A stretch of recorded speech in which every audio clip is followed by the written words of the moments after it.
Good evening and welcome to GASP Sales Academy's Building Sales Productivity Sessions. My name is Dinkar Suri and I'm the founder of GASP Sales Academy, where we build productivity across business sectors and across businesses. It gives me great pleasure to invite all of you today and welcome all of you here for our Spotlight series. We have a very distinguished guest with us today and with whom I have had the pleasure of hosting several sessions. Dr. Kaustubh Dhargalkar, design thinker and innovation expert. He is also a mentor at the GASP Sales Academy, and we would like to hear from him about a very specific topic that we have specially made for this particular episode. It's about making design thinking work. But before that, let me just introduce to you Mr. Dr. Kaustubh formally. So, Kaustubh is an entrepreneur turned academician and an innovation evangelist with a PhD in corporate innovation and design thinking. He has trained more than 5,000 individuals and over 50,000 hours of training in the space of design thinking, creative problem solving, and breakthrough ideation. He is a mentor at numerous startup incubators and at various management institutes and has mentored more than 150 plus startups over the last decade, helping them scale by building robust business models. He is a founder of Potential and Possibilities, a very prophetic sounding name that provides consulting services to organizations in design thinking and strategic innovation. But the part I like the best is he is the author of this book. It's logical, innovating profitable business models. And if you haven't laid your hand on this book so far, I would highly recommend it. It's got some earthly wisdom, I would say, about how design thinking can get translated down the organization to the lowest level. And that is what today we will pick Kaustubh's brain when he comes onto the screen in a minute. Ladies and gentlemen, Gas Sales Academy is my venture to develop the science of selling and sales management to make organizations, particularly SMEs and MSMEs, follow the process to get the result and not just chase the result. For doing this, I have developed a sales toolkit called GASP, which is generally accepted sales principles modeled on the gap of our finance friends. So GASP has got 27 processes, and we are starting a masterclass on 13 September titled Building Efficient Sales Organizations with GASP, for which we are taking registration right now, and we shall be closing in a couple of days' time.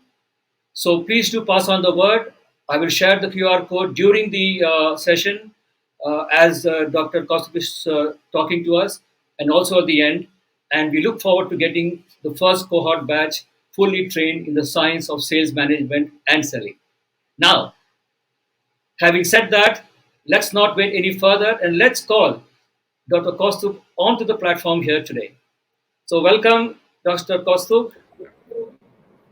Thank you very much. Thank you, Let Mr. me first, Suri. let me first give you a nice background here, befitting your stature. That's it. And welcome to this platform. And ladies and gentlemen, before we start, there are two QR codes you can see on the screen. So the one on the right is basically on your right is the registration QR code for our masterclass, and the one on the left is to follow our GASP Sales Academy page. Please feel free to scan and support us. So that's where it stands. So welcome, Kaustubh. It's great to have you here, and great to always interact with you on. One of the things I always find amazing is whenever I talk to you, I always get new ideas, though it's not maybe planned at your end. The way you talk about a particular topic, a seemingly useless topic, and raise it to a different level. Okay, so today we are GASP Academy, Sales Academy is looking at sales productivity. So one of the things I had in mind was that if you're a design thinker, how can you actually impact sales productivity at the very field, at the right in the front end, when the moment of truth is being fought and won for the company. So I thought that I must put you in a slightly tricky position, but I know you'll wriggle out of it, nevertheless.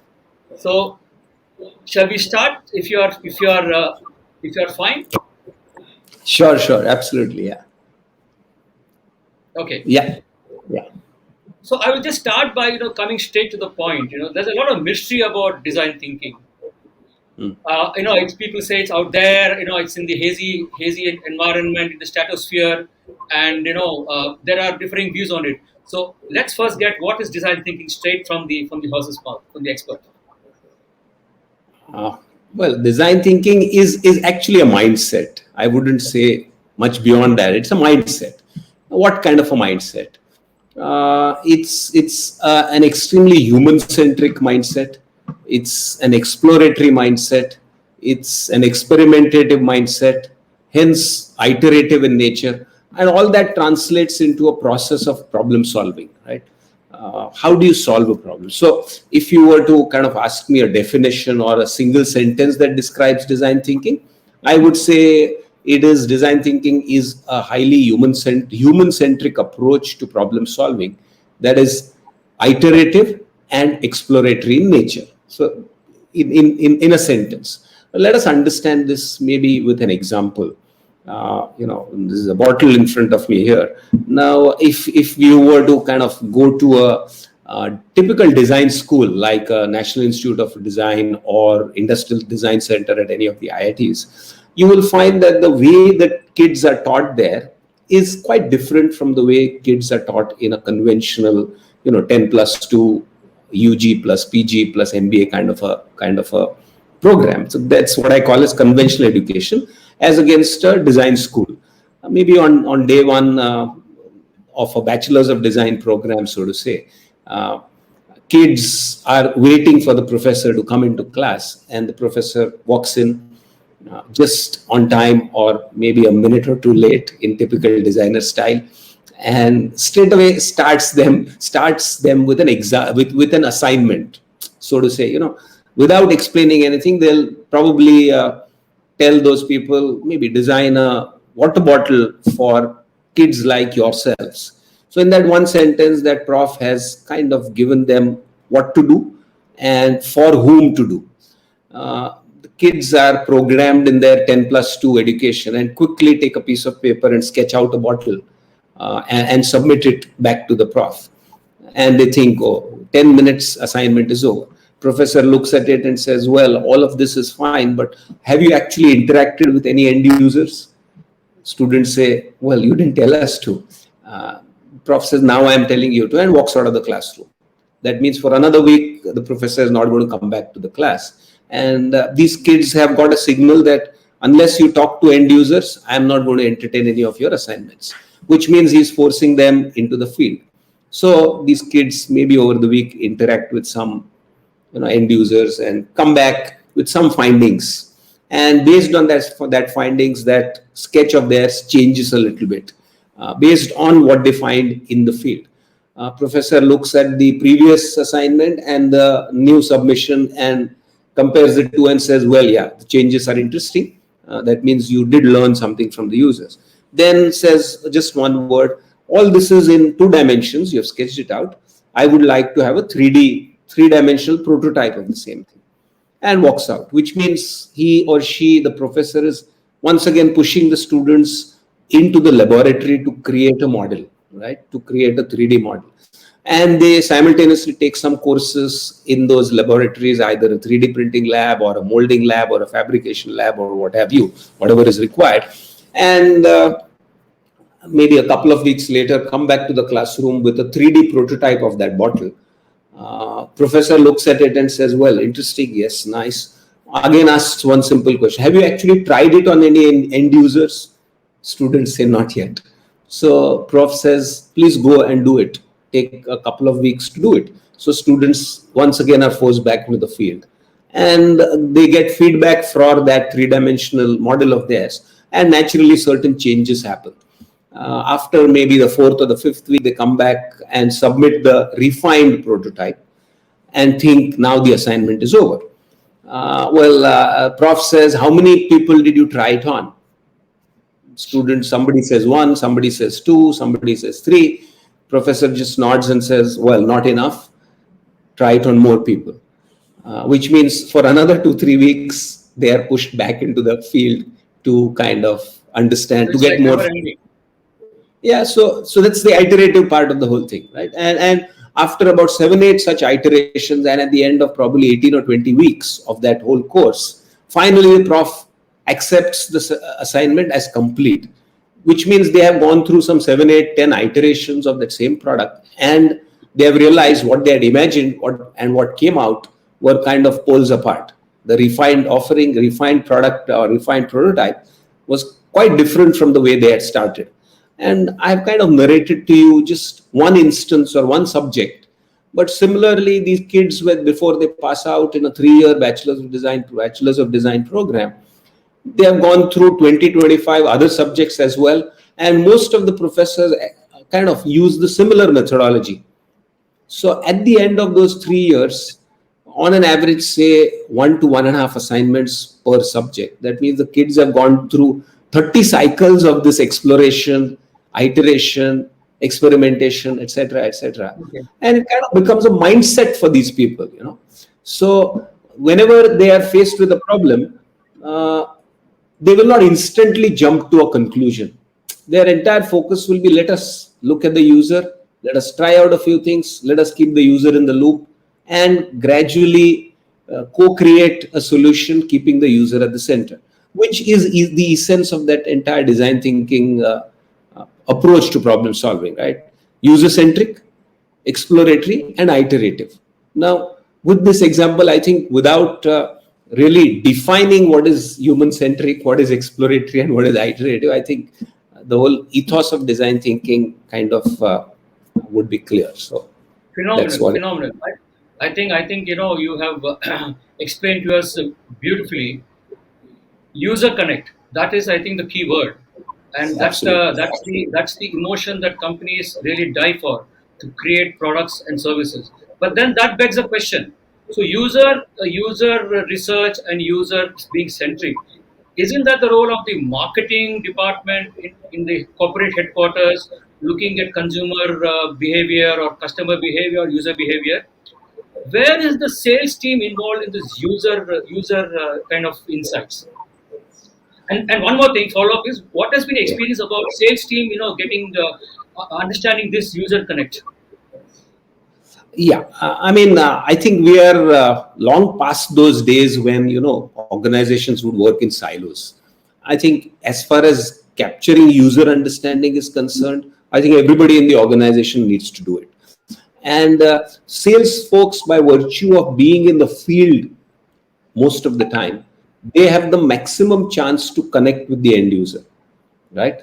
And they actually have that last mile user connect with that end user, be it your trade partners as well as the actual user on the streets. And I feel the sales folks are the ones who have the maximum chance to pick that up, to pick up those insights, what those complaints are, what the aspirations of users are, and they should be the ones who should be feeding the marketing guys to really strategize. So actually, also I also feel the kind of blur between sales and marketing also is kind of fading, because everybody needs to be, I think, a generalist at some point in their role. At some scope of their role has to be that of a generalist. It can't be just a narrow, definition of a functional silo. True. So that last mile user connect, I think the sales folks are the best position to establish that with the end user as well as the So trade partner.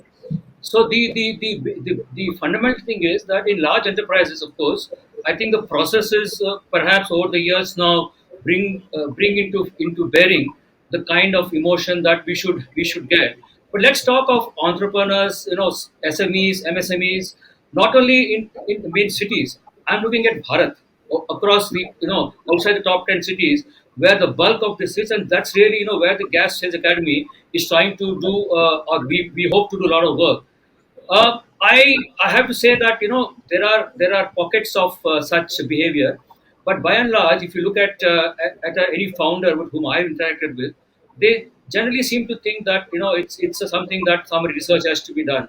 What you're saying is user connect is a way of life for any founder or entrepreneur, because unless he's connected to his customer or user, he can't. And I think that is the important point that we need to take away, that the salespeople working in these organizations, apart from the founder, it has to be in the DNA. Because what happens if you do a user connect is eventually they will get a product or a service, or they win the moment of truth. I don't know whether I'm making this taking this correctly or not from what you said.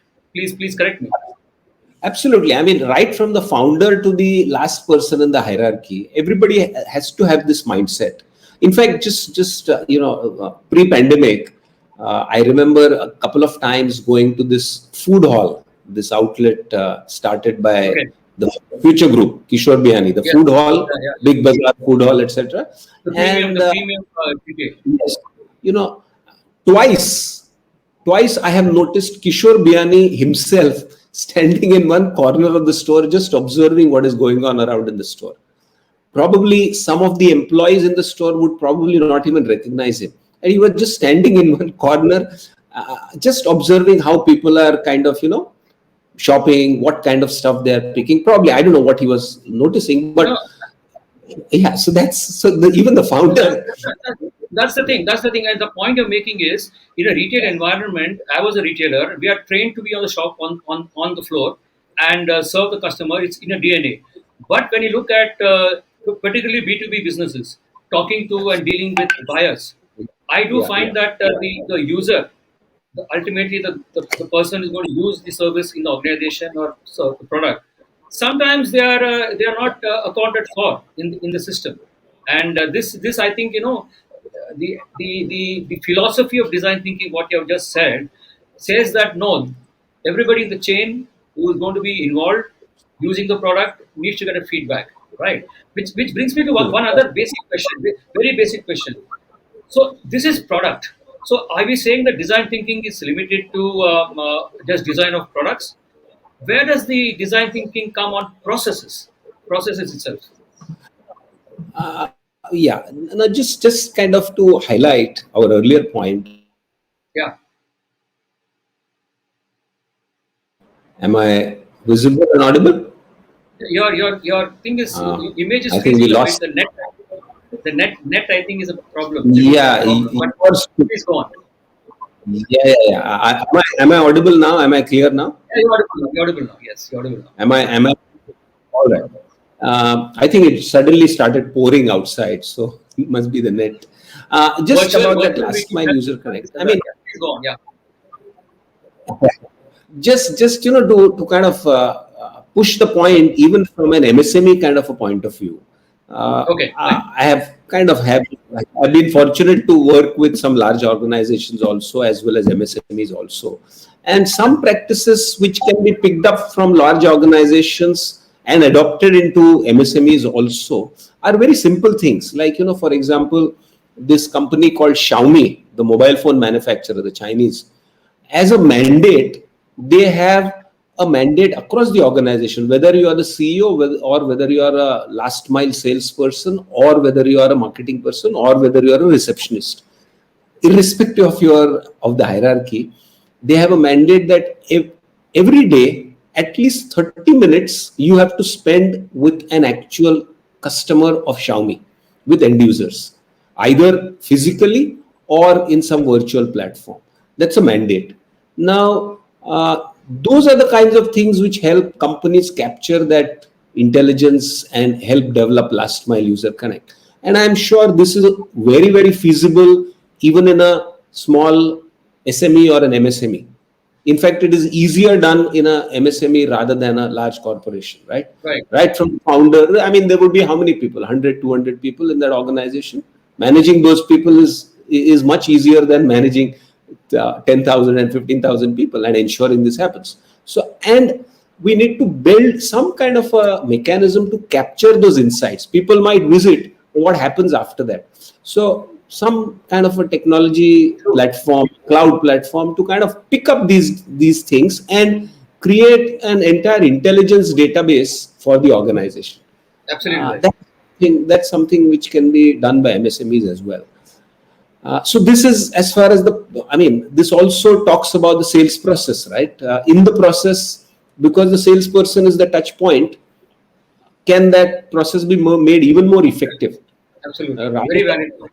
yeah, I mean, rather than giving the sale, I mean, normally metrics for a salesperson are sales, quarterly sales, monthly sales, increase in sales, increase in revenue, increase in profitability, etc., increase per shipment, etc., etc. These are conventional metrics for sales. But can you also add one more metric, that how many insights did my sales executive capture in the last month or last quarter?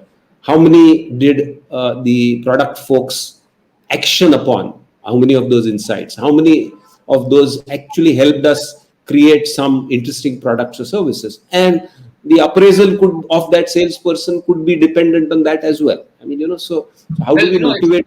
it's good you say that, because in the gas processes, in the new product development, this is exactly what it is, because it can't be anything else. You have to get the insights from your sales team.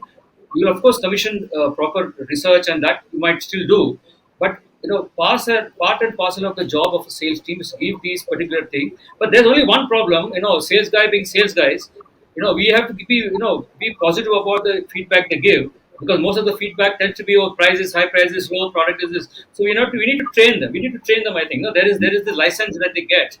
But I'll come back in a minute. I'm very very keen to understand. You mentioned to me once about this BPO, and Uh, the work you did there on the processes, which I think is a yeah. classic case of design thinking being applied to processes.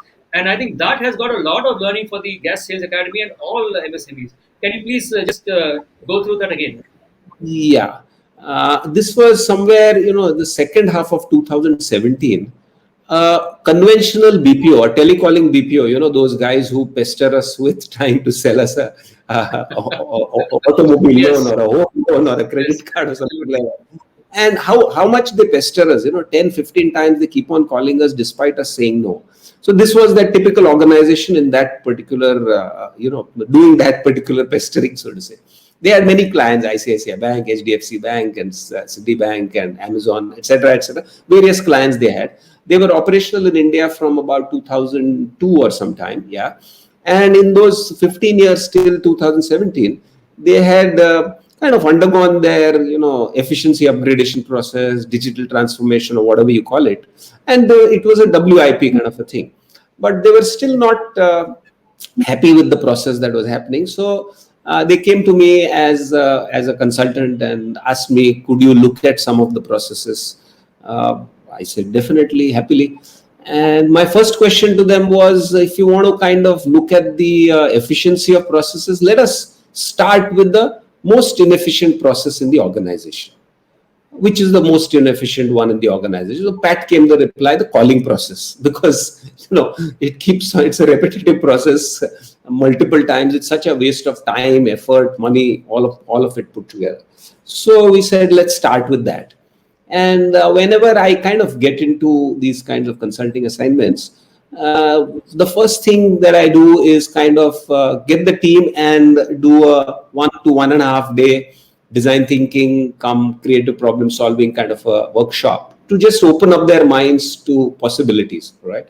So I suggested the same thing, and they agreed. And initially, their HR said that we will have this workshop only for the senior management. To which I said, if you want to really solve a problem, let us involve the whole team that is involved in the Okay. process across hierarchies. There should be representation across the hierarchies. To which initially they were not really keen, but then agreed. After a couple of times of telling them, they agreed. So finally, a team of 21 was chosen to kind of to start with this workshop.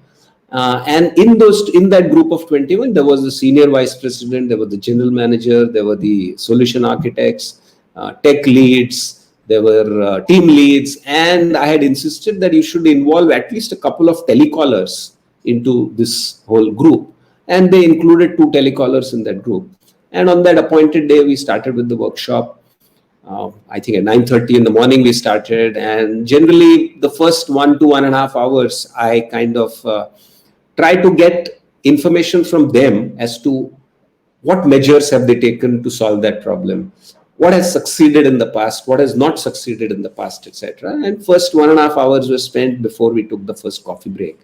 And in those 1.5 hours, what I had noticed was the two telecallers in the group had not opened their mouth at all. They hadn't uttered a word. The junior most in the in the Yes, chain. yeah, they were probably overawed by the presence of senior Possible. management in the same room, whatever it is. So in that coffee break, 15-minute break, I made it a point to sit with these two guys. There was one boy and one girl, and I was trying to make them kind of encourage them to speak up. And after a minute or so of cajoling, one of them, the boy, very sarcastically mentioned that whatever is happening in the past 1.5 hours in the brainstorming room is all fine. All the senior folks were like, throwing jargon of Six Sigma methodology and various statistical techniques used to enhance efficiencies and things like that. This guy, without saying that much, but I could make out from his tone, was quite sarcastic. He said, "Sir, all this is fine, but when I pick up the receiver and speak to a prospect, within the first 5 to 6 sentences from the voice tone of the prospect, I can make out whether this call will get converted or not." I see. Yeah, I see. so that was a some very interesting sentence, interesting comment that he made, and it appealed to me a lot. What he was talking was, it is a subjective judgment of the voice tone of the prospect, which is a kind of a giveaway whether this prospect will How will develop? Yeah. yeah, how is that prospect's disposition to my call, to the telecaller's call. Now, then I said, "Is this documented anywhere?" He said, "No." Then when we restarted it after the break, the workshop after the break, I asked this same telecaller to kind of tell everybody what he had told me during the break.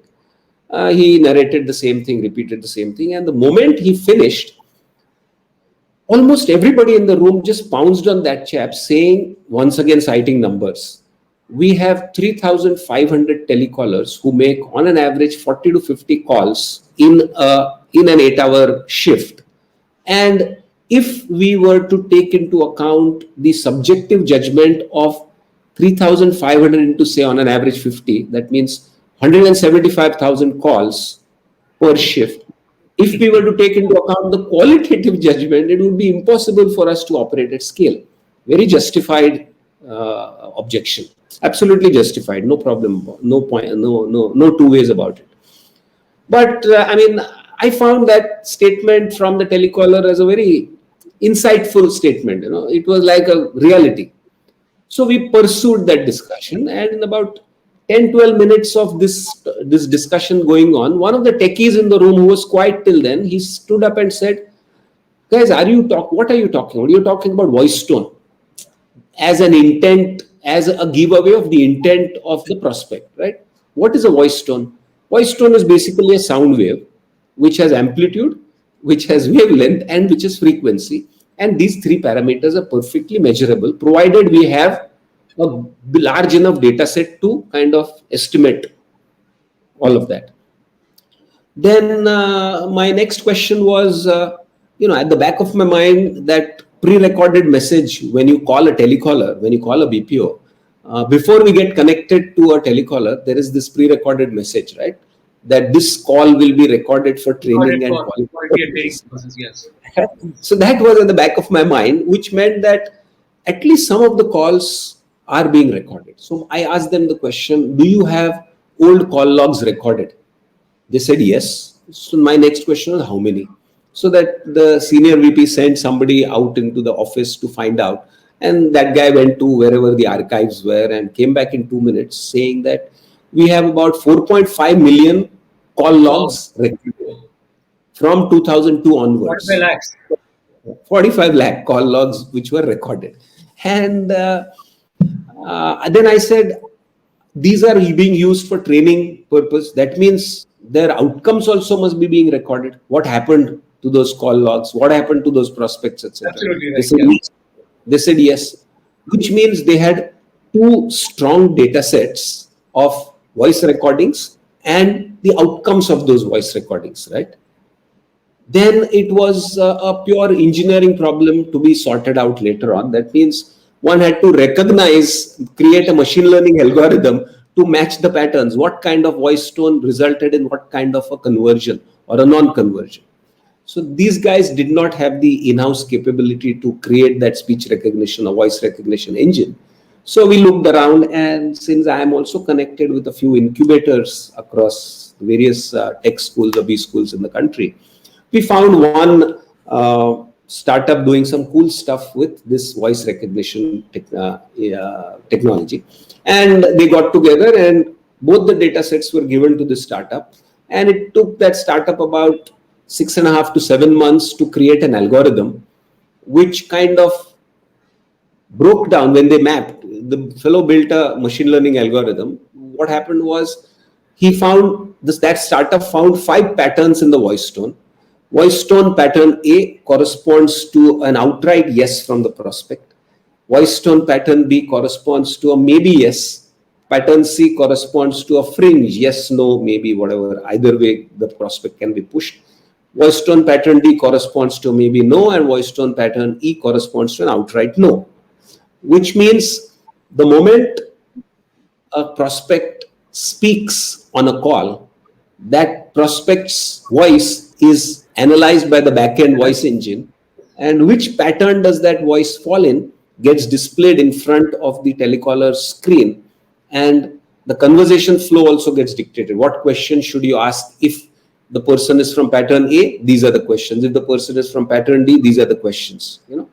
And it's a self-learning algorithm. So last I checked, they deployed this somewhere in the second half of 2018, third quarter of 2018, and it's a self-learning algorithm. Gets better and better as more calls are made and more documentation is done. Last I checked with them was in February 2020. They had reached a stage. The algorithm had reached a stage whereby whenever a prospect calls, within the first 12 words that the prospect utters, the backend voice engine analyzes what voice pattern does this prospect fall in, A, B, C, D, or E, and that appears on the screen in front of the telecaller, and the whole sales process, so to say, becomes so much easier.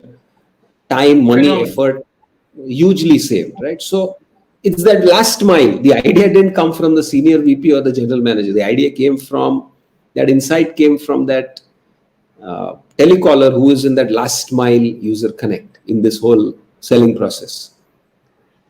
That's really phenomenal. Of course, technology played a very important role in aiding Yeah, this user, but the yeah, fundamental thing was the user connect. And I think absolutely. that's great news, because a seemingly insurmountable problem was solved by somebody down the line who probably is not very highly educated, but we need to Yes, understand the process. And this is exactly what we are talking about in the GASP Sales Academy, yeah, about getting a process to achieve the result, not just yes, chase a result. So to me, the design thinking is a perfect fit in terms of a philosophy to follow at any place where you want a greater productivity. Is absolutely. this is what I'm getting from what you're saying. Yeah, yeah, absolutely. Yes, So yes, yes, yes. so all that we talk about in our GASP, the basket: customer management, sales partner management, sales team Hmm. management, and sales operation management. These are the four buckets. Fundamentally, what you're telling us is to keep it user centric at all times. So Yes, the user could change from external user to internal user. So in the case of sales absolutely. team, it's an internal user. Yeah, So yeah, absolutely. design thinking means taking care of the user and create, like, building your thing around it, right? But I Yes. don't find that companies, I mean, talk generally now. There is it's a great concept, and needs to be implemented. But why is it that there is not that understanding of this design thinking as you have explained it, and the benefits that it can give us? I've seen some companies doing it really well. Some companies not kind of doing it and half-heartedly. Where is the issue out here? See, I think nowadays companies are open to these Okay, kinds of things.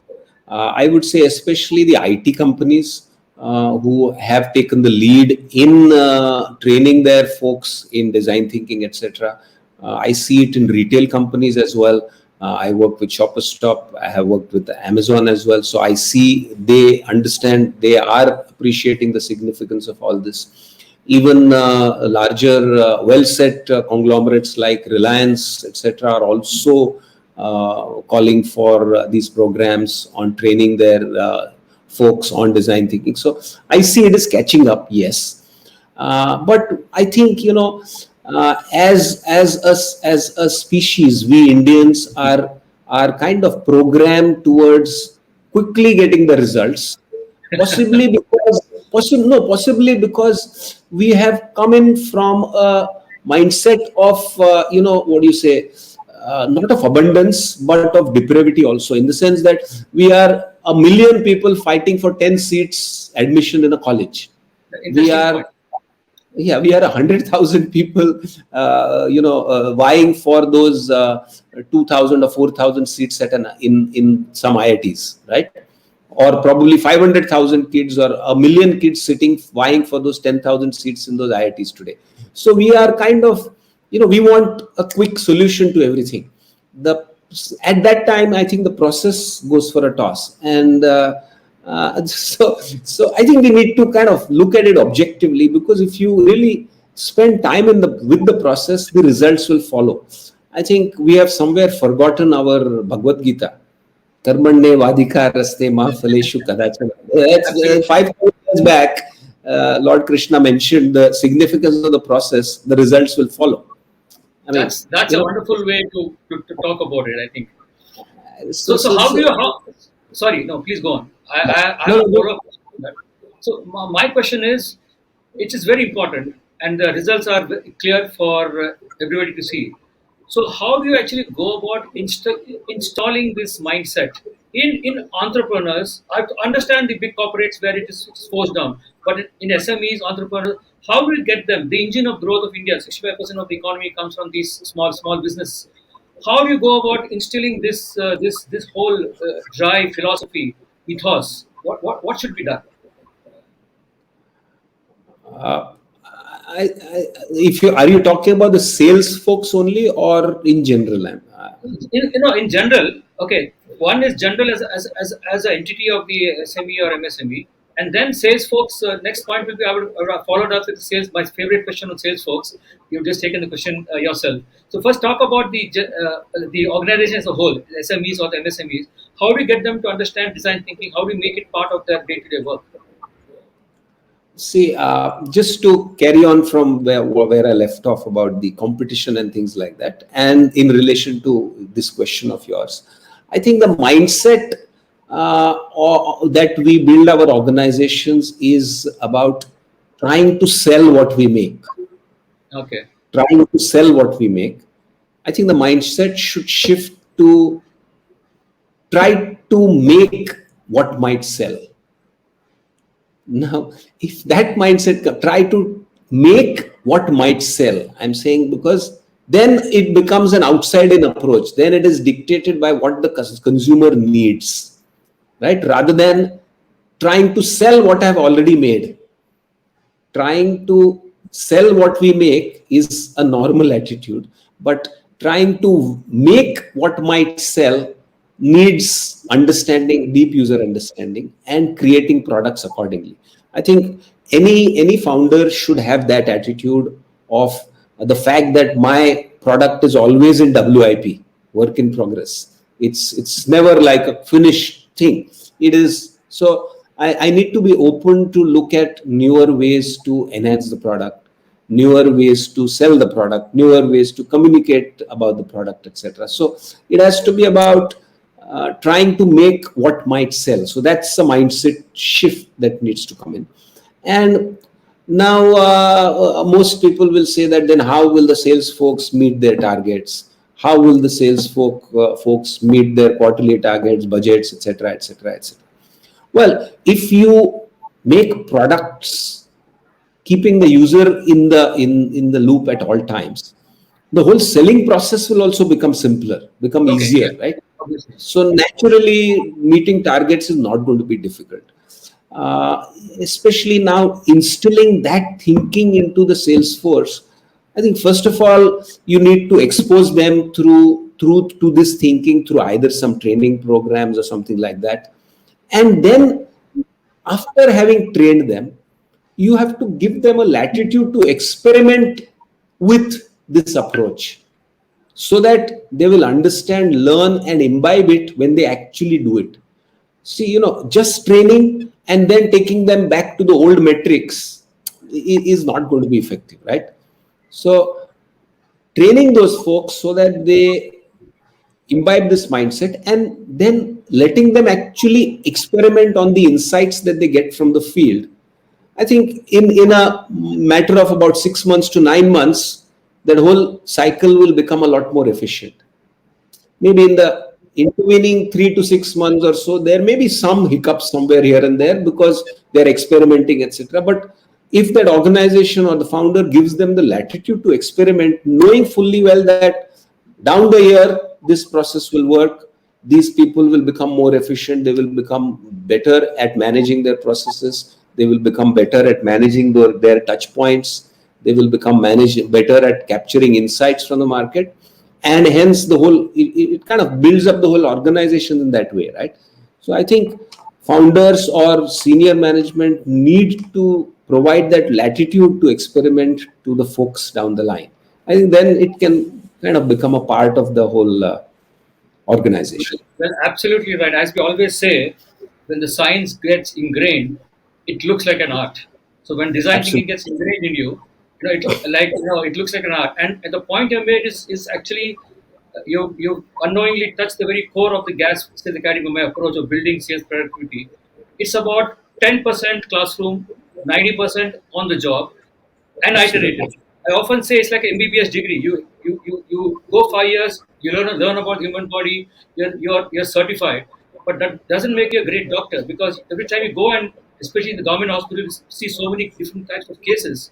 Doctors keep telling Yes. me compared to what they have in the West, the diversity makes you that. So what you just said is very important, and we hope to, Kaustubh, with your help in the Gas Cell Academy, we hope to bring this to the people and to the SMEs and MSMEs where I think they really need it and they can really benefit from this.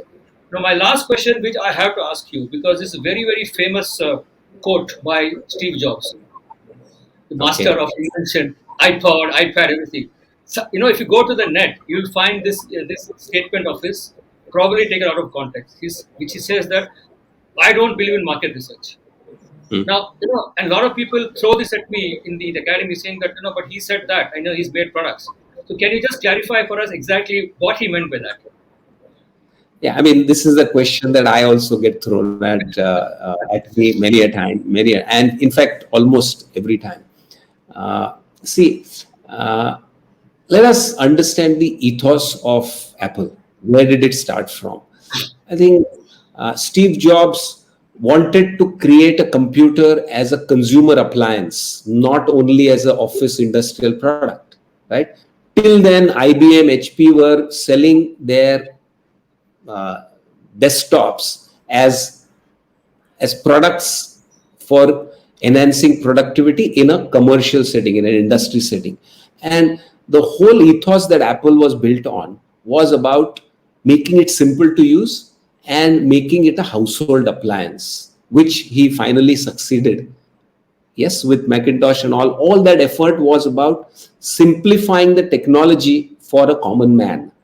Now, if you don't call this user centric, then what else would you call user centric? Is a question that I'm saying. Now, every piece of technology that Apple has created it's about simplifying the user experience, right? So would you really say that they don't do user research? Maybe they don't do user research in the conventional method by hiring an IMRB or an ORG or a Nielsen to do their research, which they would dish out in quantitative fashion, circulating questionnaires, etc. Apple's research was about giving their products, trying it out in small controlled environments within their employee group as well as other people. So basically, And prototypes. absolutely, I mean, for this kind of a product to come out, maybe they must have done at least 150 to 200 different prototypes, must have tried it out, must have learned it. So they have been using that process for sure, not the conventional user research, so to say, right? So uh, that's my response to So the question absolutely right. that I think I look he at logic. Yeah, please go on. Yeah. yeah, he said he never did any user research, but these folks that he chose for Apple were extremely perceptive. Their mindset itself had become quite user centric because of the approach to problem solving, right? I mean, somebody talking about the corner should not be at 90 degrees, corner should have a curve. Now that's aesthetic which comes out of a deep user understanding, or somebody introducing the scrolling function. Now a scrolling Absolutely. function, why? Because that's how we read, right? We kind of we scroll the mouse or the page like that. So can you not make it touch based? So isn't that coming out of understanding the user? They may not have employed fancy agencies to do it, but I think their folks were picked up with that perceptive mindset itself, with the user centric mindset itself. And I think after that they made the prototype, they took it to the consumers, the target group. In a They built controlled. all in a controlled environment. So I think Yes. somewhere as a follow up, somebody I read that what he's basically said is if it's a completely new product. If you went to the customer and asked him, "Do you want to buy iPod?" In those days, having those songs in the small pocket, they would know what he's talking about. So he said, "Make the product, take it to the customer, consumer, user, get the feedback, and iterate." That exactly Yeah, is what is the even what that. I mean, did a slight difference of opinion in the sense that was iPod a new product? iPod basically was music on the go. So a Walkman existed 30 years prior to an iPod. I think Steve Jobs just digitized that whole thing. absolutely And right. even the iPod was not the first MP3 player, right? It was probably the 17th or the 18th MP3 player in the market. But it was so user friendly that people just lapped it up. Earlier MP3 players, Sony had introduced one, Ericsson had introduced one, but why didn't they not kind of get the success that Apple had? Because I think Apple Jobs made it very easy to use. Once again, simplifying complex technology for the end user, and I think that's where Brilliant, all of brilliant, all brilliant, of brilliant. Apple's, yeah, I think that's where all of Apple's success lies, right? And if we really And I have to think, see yeah, the tell me. number of patents that Samsung has far exceeds the technology patents that Apple has in Okay, terms of technology patents. So what is the cutting edge that Apple has? It's the simplified user experience. brilliant. And I think that's a great way to end this fantastic conversation. We can go on for another couple of more hours. So, Dr. Kaustubh Dhargalkar, you really made our day, our evening today on design thinking and innovation. A lot of food for thought for us at the GASP Sales Academy, because essentially what I'm trying to do is I'm trying to bring a product to the market and take feedback from the users, from my cohorts, and then improve. And I think we've set out on a mission to build sales productivity using processes, and processes are not very popular, particularly with sales guys. So I think that we won't be very highly recommended by the salespeople in the future, but we need to do that, and I really thank you for that. Any final words you have for our viewers before we leave?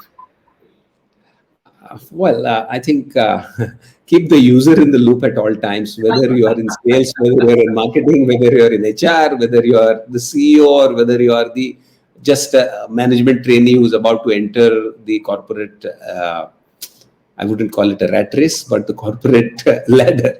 So keep the user at the center. And for Mr. Suri has been doing some great work in training folks for in the sales processes. Has been having some great reviews. So do follow him and do enroll for his courses. Thank you so much, Dr. Kaustubh. It's been great to have you.